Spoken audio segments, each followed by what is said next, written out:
afternoon reading room. This is Miss Annette, Dr. Annette Feravich. I am here on day 374. It is July 24th, and I am teaching here in the classroom.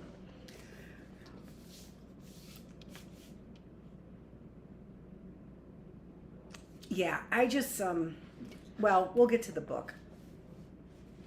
I just am thinking about my title here and about how I don't always live up to my title. I worked very hard for it. I worked very hard for my PhD. I don't always live up to it. So I don't mind Miss Annette and I don't mind teacher as my title, but I do know, even now, I heard somebody in line at the store say, well, if you're a YouTuber, you're not going to make any money. That's where people think they can yada, yada, yada. Although people do make money, right? And, but even here, I'm working very hard. So I know I've worked hard for the things that I now don't have. And that's quite a huge punishment for somebody who's worked to make things better. Not always successful, but that's quite a punishment. We are reading from Trevor Noah's Born a Crime, Stories from a South African Childhood. We are on day number 7, and we will read 2 chapters from our book. South Africa has 11 official languages. After democracy came, people said, okay, how do we create order without having different groups feel like they've been left out of power again? English is the international language and the language of money and of the media, so we had to keep that. Most people were forced to learn at least some Afrikaans, so it's useful to keep that too. Plus, we didn't want the white minority to feel ostracized in the new South Africa, or else they take all their money and leave.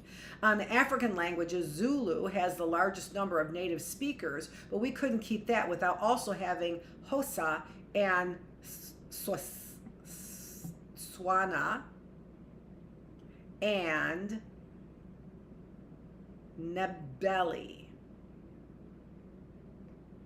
Then there's Swazi, Tsanga, Venda, Sotho, and Pidai.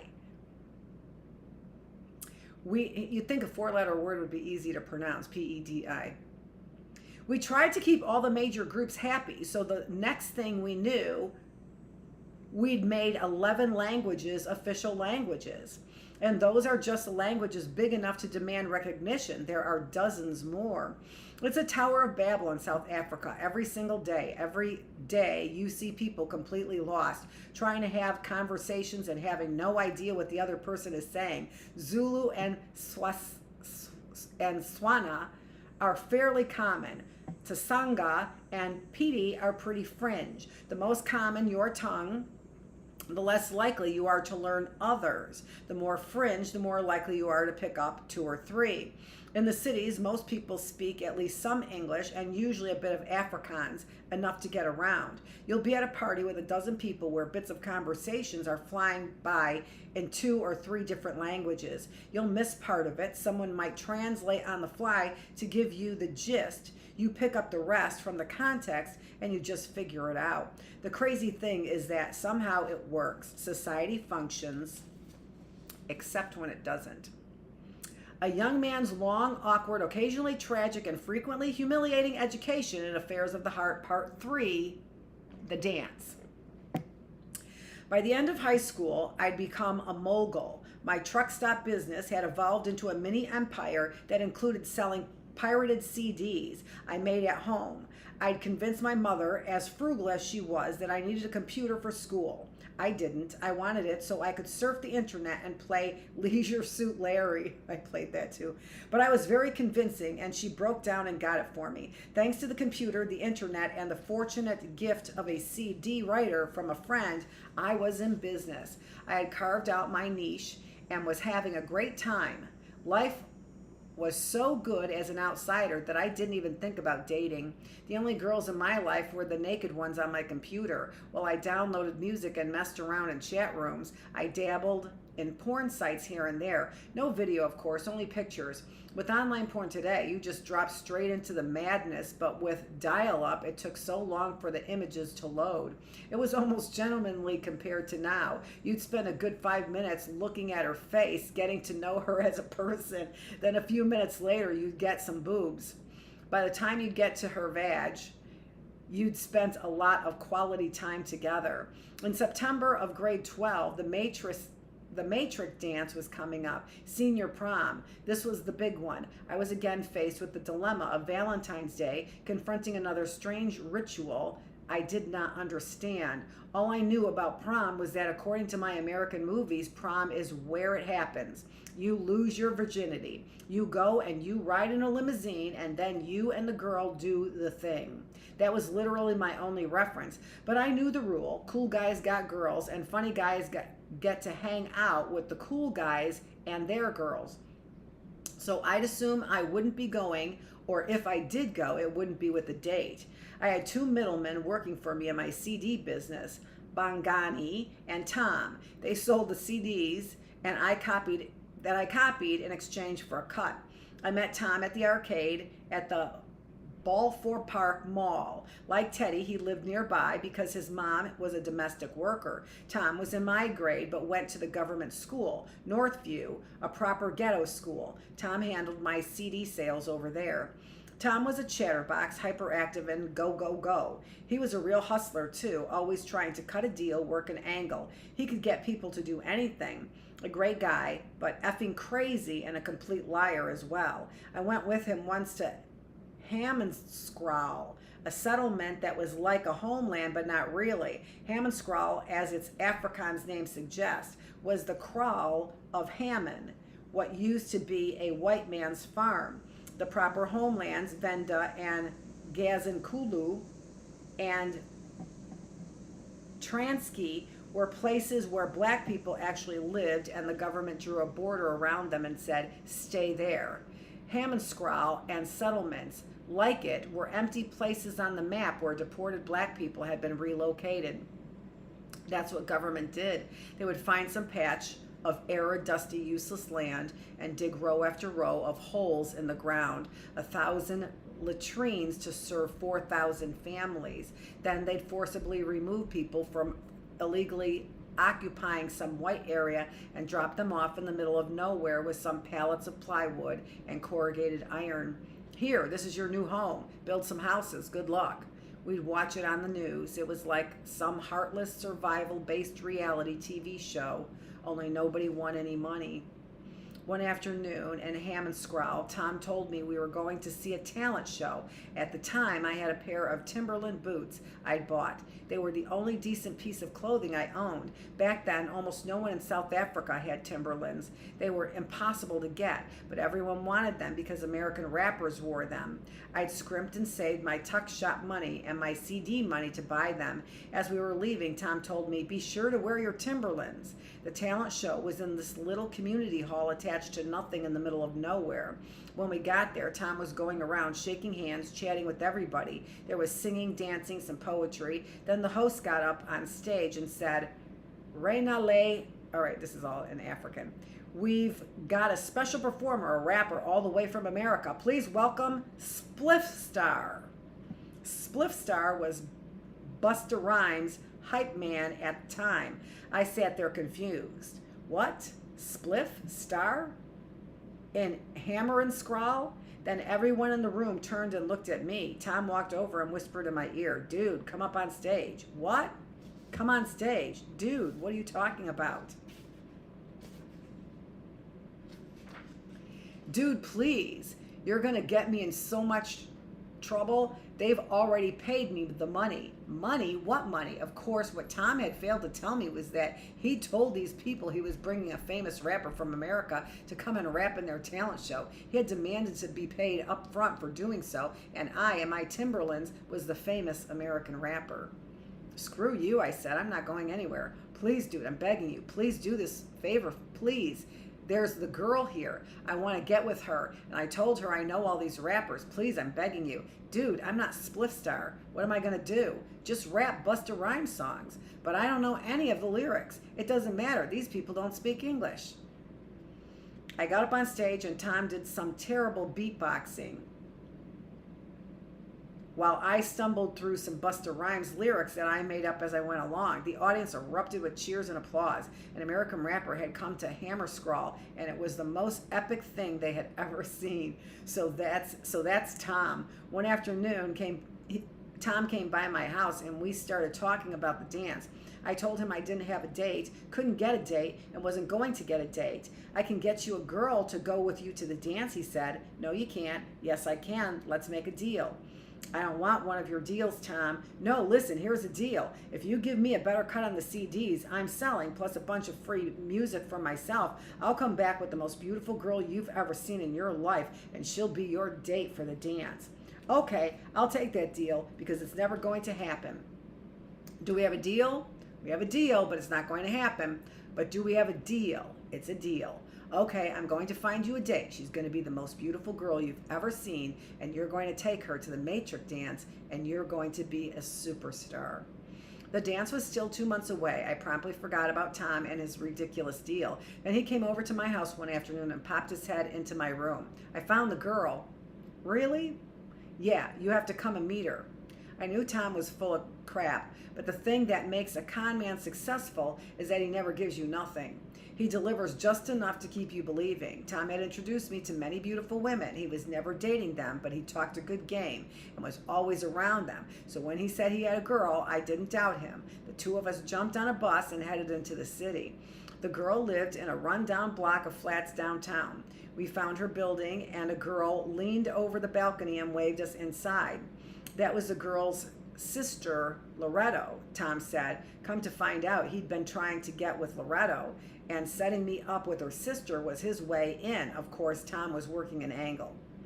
It was dark in the lobby. The elevator was busted, so we walked up several flights. The girl, Loretto, brought us into the flat. In the living room was this giant, but I mean really, really enormous fat woman. I was like, oh, Tom, I see what you've done here. Nicely played. Tom was a big joker as well. Is this my date, I asked. No, no, no, he said. That is not your date. This is her older sister. Your date is Babiki. Babiki has 3 older sisters, and Loretto is her younger sister. Babiki's gone to the store to buy groceries. She'll be back in a moment. We waited, chatted with the older sister. 10 minutes later, the door opened, and the most beautiful girl I have ever seen in my life walked in. She was, good Lord, beautiful eyes, beautiful golden yellow brown skin. It was like she glowed. No girl at my high school looked anything like her. Hi, she said. Hi, I replied. I was dumbfounded. I had no idea how to talk to a girl that beautiful. She was shy and didn't speak much either. There was a bit of an awkward pause. Luckily, Tom's a guy who just talks and talks. He jumped right in and smoothed everything over.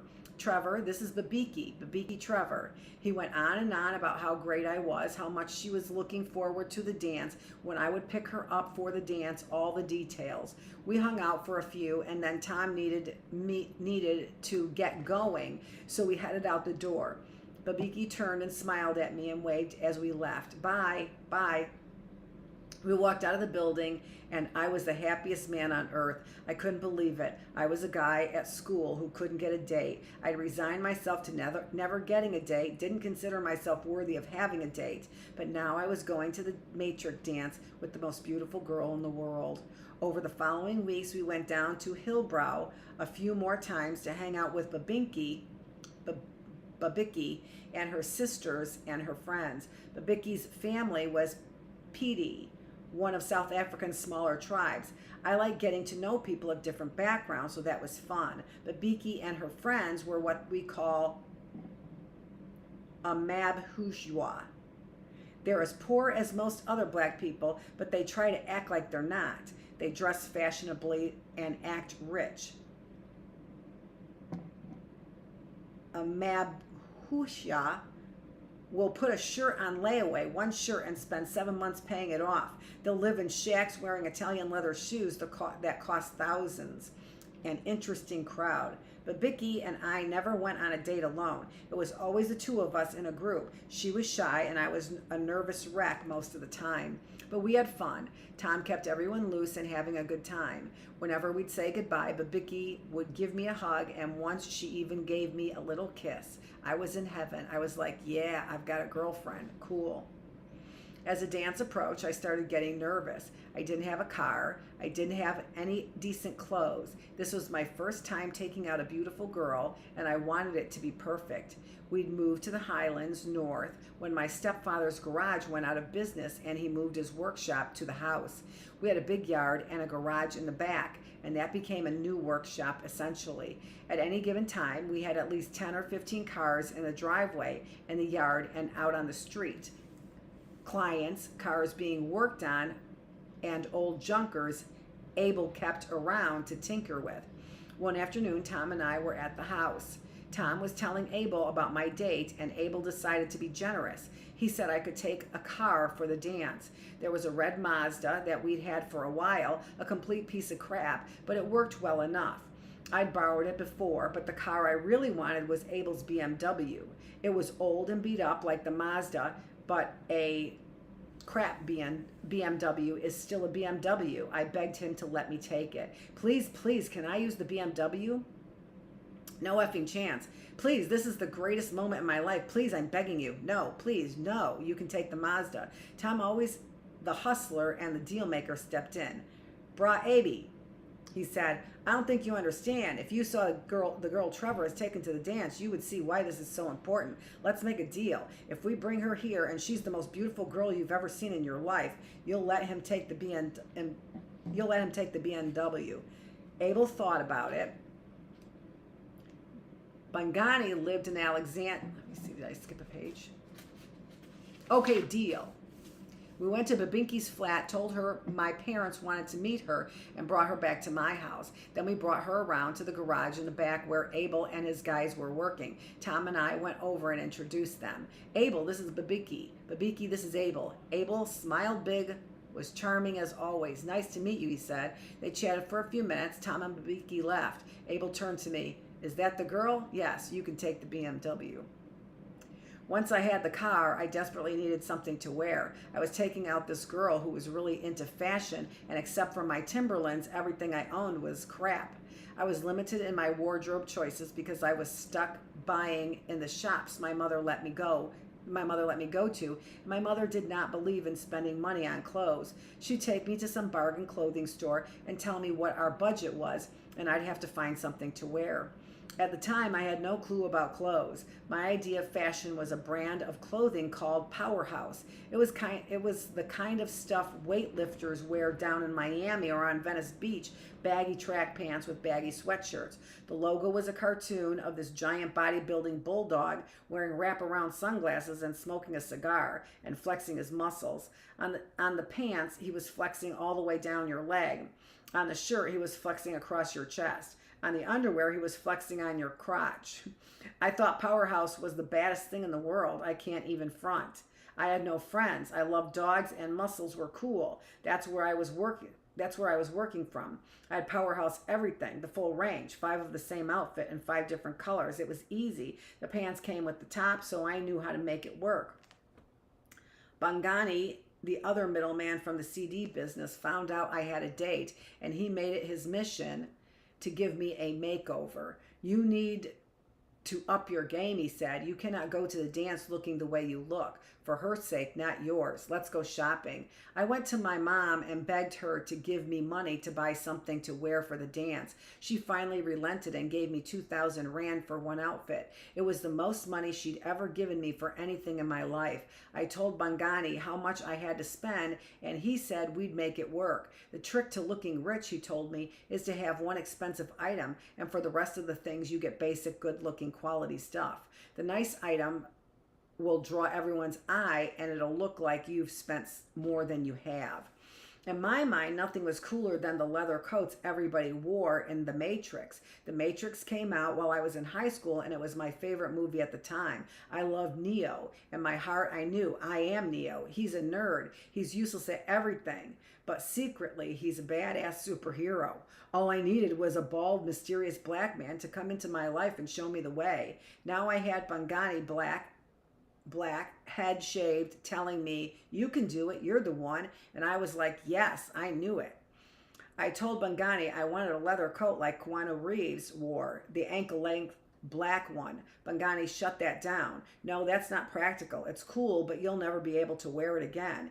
He took me shopping and bought a calf length black leather jacket, which would look ridiculous today, but at the time, thanks to Neo, was very cool. That alone cost 1,200 Rand. Then we finished the outfit with a pair of simple black pants, suede leather-toed shoes, and a cream white knitted sweater. Once we had the outfit, Bangani took a long look at my enormous afro. I was forever trying to get the perfect 1970s Michael Jackson afro. What I had was more buckwheat, unruly and impossible to comb, like stabbing a pitchfork into a bed of crabgrass. We need to fix that effing hair, Bangani said. What do you mean? I said. This is just my hair. No, we have to do something. Bangani lived in Alexandra.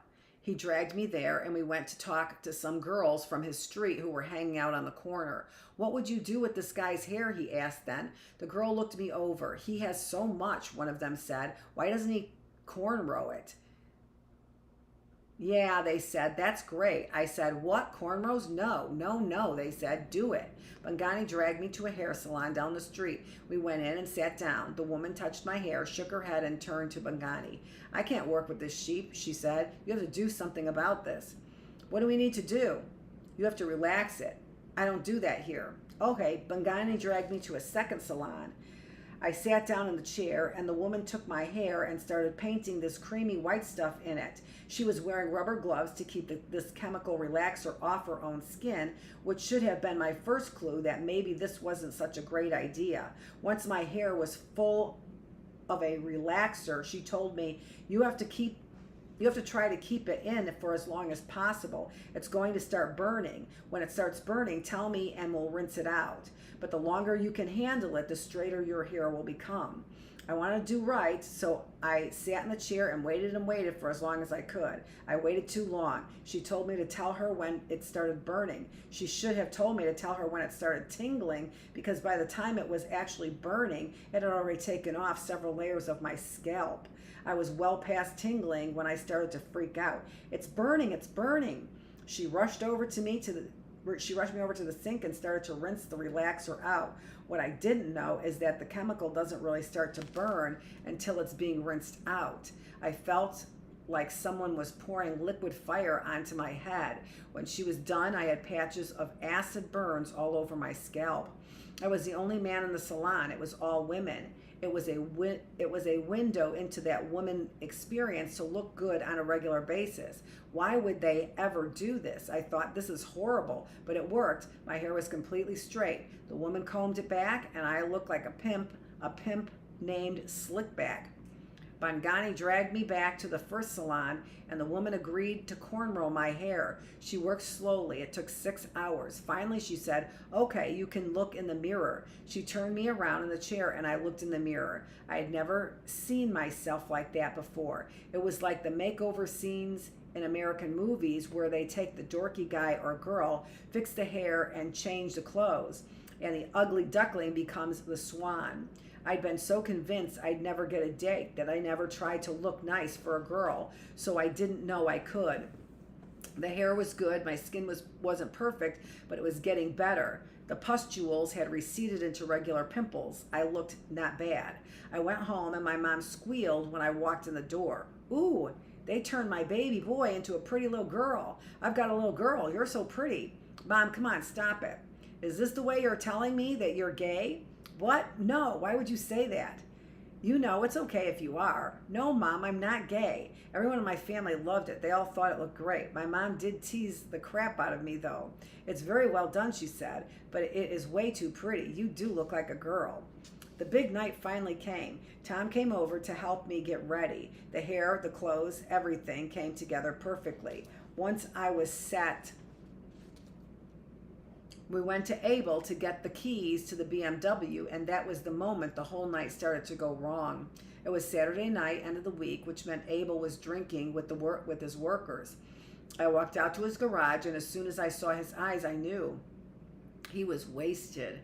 When Abel was drunk, he was a completely different person. "Ah, you look nice," he said, with a big smile, looking me over.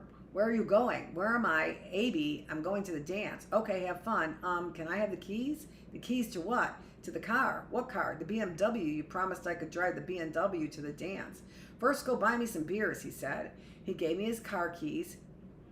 Tom and I drove to the liquor store. I bought Abel a few cans of beer, drove back, and unloaded it for him. "Okay," I said, "can I take the BMW now?" "No." "What do you mean, no?" "I mean, no. I need my car tonight." "But you promised. You said I could take it." "Yeah, but I need the car." I was crushed. I sat there with Tom and begged him for close to half an hour. "Please, no, please, nope." Finally, we realized it wasn't going to happen. We took the crappy Mazda and drove to Babiki's house. I was an hour late picking her up. She was completely pissed off. Tom had to go in and convince her to come out, and eventually she did. She was even more gorgeous than before in an amazing red dress, but she was clearly not in a great mood. Inside, I was quietly starting to panic, but I smiled and kept trying my gentlemanly best to be a good date, holding the door for her, telling her how beautiful she was. Tom and the sister gave us a send-off, and we headed out. Then I got lost. The dance was being held at some venue in a part of town I wasn't familiar with, and at some point I got completely turned around and had no idea where I was. I drove around for an hour in the dark, going left, going right, doubling back. I was on my cell phone the whole time, desperately calling people, trying to figure out where I was, trying to get directions. Babiki sat next to me in stony silence the whole time, clearly not feeling me or this night at all. I was crashing hard. I was late. I didn't know where I was going. I was the worst date she'd ever had in her life. I finally figured out where I was, and we made it to the dance nearly 2 hours late. I parked, jumped out, and ran around to get her door. When I opened it, she just sat there. "Are you ready to go?" I said. "Let's go in." "No." "No." "What do you mean, no?" "No." "Okay, but why?" "No." "But we need to go inside. The dance is inside." "No." I stood there for another 20 minutes trying to convince her to come inside, but she kept saying no. She wouldn't get out of the car. Finally, I said, "Okay, I'll be right back." I ran inside and found Bangani. "Where have you been?" he said. "I'm here, but my date is in the car and she won't come in." "What do you mean she won't come in?" "I don't know what's going on. Please help me." We went back to the parking lot. I took Bangani over to the car, and the second he saw her, he lost it. "Jesus in heaven, this is the most beautiful woman I've ever seen. You said she was beautiful, Trevor, but this is insane." In an instant, he completely forgot about helping me with Babiki. He turned and ran back inside and called to the guys. "Guys, you gotta come see this. Trevor got a date, and she's beautiful. Guys, come out here." 20 guys came running out into the parking lot. They clustered around the car. "Yo, she's so hot. Dude, this girl came with Trevor?" Guys were gawking at her like she was an animal at the zoo. They were asking to take pictures with her. They were calling back to more people inside. "This is insane. Look at Trevor's date. No, no, no. You gotta come and see." I was mortified. I'd spent 4 hours of high school carefully avoiding any kind of romantic humiliation whatsoever, and now on the night of the matrix dance, the night of all nights, my humiliation had turned into a circus bigger than the event itself. Trevor, the undateable clown, thought he was going to have the most beautiful girl at the dance, but he's crashing and burning, so let's all go outside and watch. Babiki sat in the passenger seat, staring straight ahead, refusing to budge. I was outside the car, pacing, stressed out. A friend of mine had a bottle of brandy that he'd smuggled into the dance. "Here," he said, "have some of this." Nothing mattered at this point, so I started drinking. I got screwed up. The girl didn't like me. The night was done. Most of the guys eventually wandered back inside. I was sitting on the pavement, taking swigs from the brandy bottle, getting buzzed. At some point, Bangani went back over to the car to try one last time to convince Babiki to come in. After a minute, his head popped up over the car with this confused look. "Yo, Trevor," he said, "your date does not speak English." "What?" Your date, she does not speak English. That's not possible. I got up and walked over to the car. I asked her a question in English and she gave me a blank stare. Bangani looked at me. How did you not know that your date does not speak English? I don't know. Have you never spoken to her? Of course I have. Or wait, have I? I started flashing back through all the times I'd been with Babiki, meeting her at flat, hanging out with her friends, introducing her to Abel. Did I talk to her then? No. Did I talk to her then? No. Did I talk to her then? No. It was like the scene in Fight Club where Ed Norton's character flashes back and realizes he and Brad Pitt have never been in the same room with Helena Bonham Carter at the same time. He realizes he's been punching himself the whole time. He's Tyler Durden. And all the excitement of meeting Babiki, the times where we were hanging out and getting to know each other, we were never actually speaking to each other. It was always through Tom. Effing Tom. Tom had promised he'd get me a beautiful date for the dance, but he hadn't made any promises about any of her qualities. Whenever we were together, she was speaking Petey to Tom, and Tom was speaking English to me. But she didn't speak English, and I didn't speak Petey. Abel spoke Petey. He'd learned several South African languages in order to deal with his customers, so he'd spoken with her fluently when they met. But in that moment, I realized I'd never actually heard her say anything in English other than yes, no, hi, bye. That's it, yes, no, hi, bye. Babiki was so shy that she didn't talk much to begin with, and I was so inept with women that I didn't know how to talk to her. I'd never stop a girlfriend. I didn't even know what girlfriend meant. Someone put a beautiful woman on my arm and said, she's your girlfriend. I'd been mesmerized by her beauty and just the idea of her. I didn't know I was supposed to talk to her. The naked women on my computer, I'd never had to talk to them, ask them their opinions, ask them about their feelings. After I was afraid, I'd open my mouth and ruin the whole thing. And I was afraid. I'd open my mouth and ruin the whole thing. So I just nodded and smiled along and let Tom do the talking. All three of Babiki's older sisters spoke English, and her younger sister, Laredo, spoke a little. So when we hung out with Babiki and her sisters and their friends, a lot of the conversation was in English. The rest of it was going right by me in Petey or in Sotho. But that's completely normal in South Africa, so it never bothered me. I got enough of the gist of the conversation from everyone's English to know what was going on. And the way my mind works with language, even when I'm hearing other languages, they get filtered into English as I'm hearing them. My mind stores them in English. When my grandmother and great-grandmother were hysterically praying to God to destroy the demon that had crapped on the kitchen floor, all of that transpired in Xhosa, but it's stored in English. I remember it as English. So whenever I lay in bed at night dreaming about Babiki and the moments we'd spent together, I felt like it had transpired in English because that's how I remembered it. And Tom had never said anything about what language she spoke or didn't speak, because why would he care? He just wanted to get his free CDs and get with the sister, which is how I'd been dating a girl for over a month, the girl I very much believed was my first girlfriend, without ever having had a single conversation with her. Now the whole night came rushing back, and I saw it from her point of view, and it was perfectly obvious to me why she didn't want to get out of the car. She probably hadn't wanted to go to the dance with me in the first place. She probably owed Tom a favor, and Tom can talk anyone into anything. Then I'd left her sitting and waiting for me an hour, and she was pissed off. Then she got into the car, and it was the first time we had ever been alone, and she realized I couldn't even hold a conversation with her. I'd driven her around and gotten lost in the dark, a young girl alone in a car in the middle of nowhere with some strange guy, no idea where I was taking her. She was probably terrified. Then we got to the dance, and she didn't speak anyone's language. She didn't know anyone. She didn't even know me. Bangani and I stood outside the car staring at each other. I didn't know what to do. I tried talking to her in every language I knew. Nothing worked. She only spoke Petey. I just got so desperate that I started trying to talk to her using hand signals. Please, you, me, inside, dance, yes, no. Inside, dance, please, no. I asked Bangani if he spoke Petey. He didn't. I ran inside to the dance and ran around looking for someone who spoke Petey to help me out to convince her to come in. Do you speak Petey? Do you speak Petey? Do you speak Petey? Nobody spoke Petey.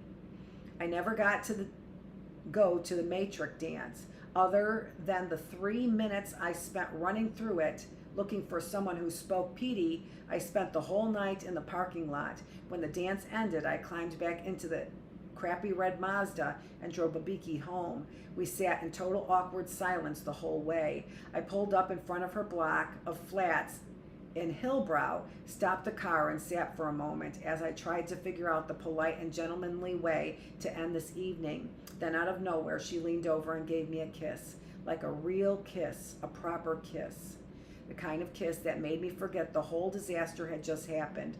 I was so confused I didn't know what I was supposed to do. She pulled back and I looked deep into her eyes and thought, I have no idea how girls work.